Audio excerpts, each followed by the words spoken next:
2ஆம் அதிகாரம்.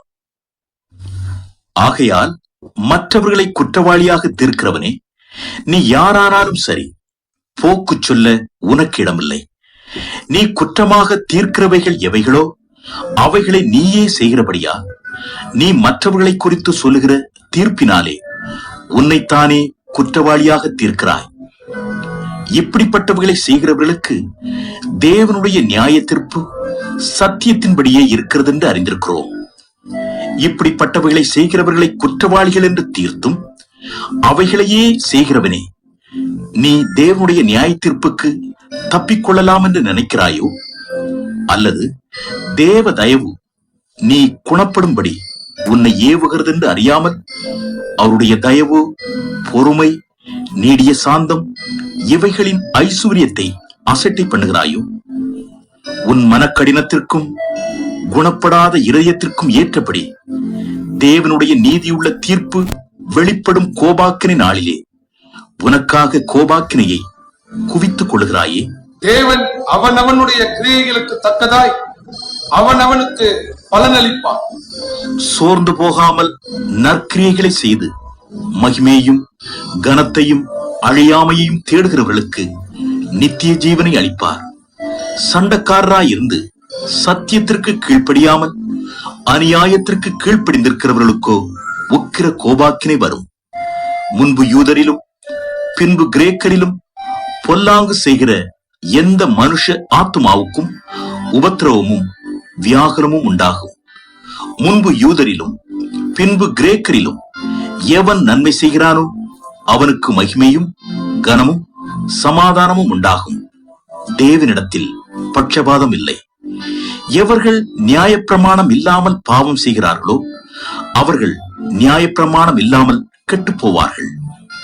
எவர்கள் நியாயப்பிரமாணத்திற்கு உட்பட்டவர்களாய் பாவம் செய்கிறார்களோ அவர்கள் நியாயப்பிரமாணத்தினாலே ஆக்கினை தீர்ப்படைவார்கள். நியாயப்பிரமாணத்தை கேட்கிறவர்கள் தேவனுக்கு முன்பாக நீதிமான்கள் அல்ல, நியாயப்பிரமாணத்தின்படி செய்கிறவர்களே நீதிமான்களாக்கப்படுவார்கள்.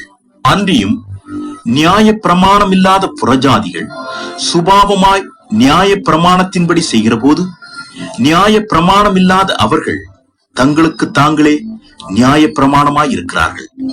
அவர்களுடைய மனசாட்சியும் கூட சாட்சியிடுகிறதினாலும் குற்றம் உண்டு குற்றமில்லை என்று அவர்களுடைய சிந்தனைகள் ஒன்றையொன்று தீர்க்கிறதினாலும் நியாயப்பிரமாணத்திற்கேற்ற கிரியை தங்கள் இருதயங்களில் எழுதியிருக்கிறது என்று காண்பிக்கிறார்கள்.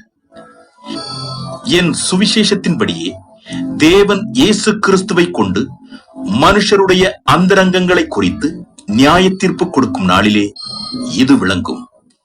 நீ யூதன் என்று பெயர் பெற்று நியாய பிரமாணத்தின் மேல் பற்றுதலாயிருந்து தேவனை குறித்து மேன்மை பாராட்டி நியாய பிரமாணத்தினால் உபதேசிக்கப்பட்டவனாய் அவருடைய சித்தத்தை அறிந்து நன்மை தீமை என்னதென்று வகையறுக்கிறாயே.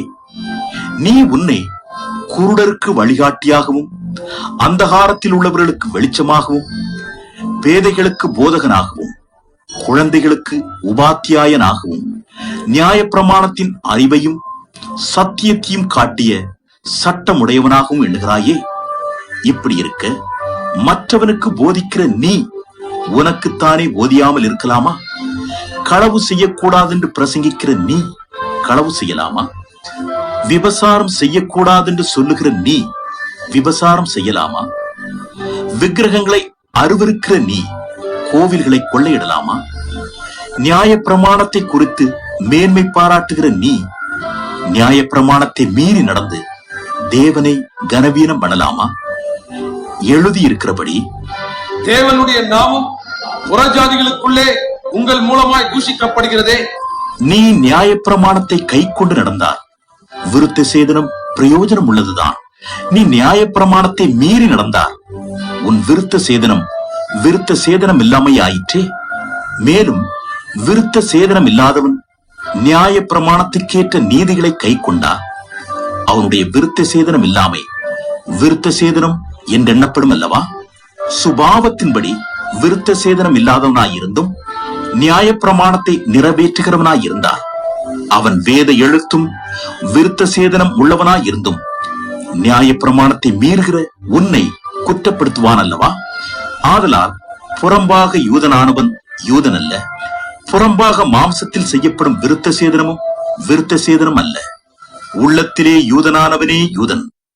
எழுத்தின்படி உண்டாகாமல் ஆவியின்படி இருதயத்தில் உண்டாகும் விருத்த சேதனமே விருத்த சேதனம். இப்படிப்பட்டவனுக்குரிய புகழ்ச்சி மனுஷராலே அல்ல, தேவனாலே உண்டாயிருக்கிறது.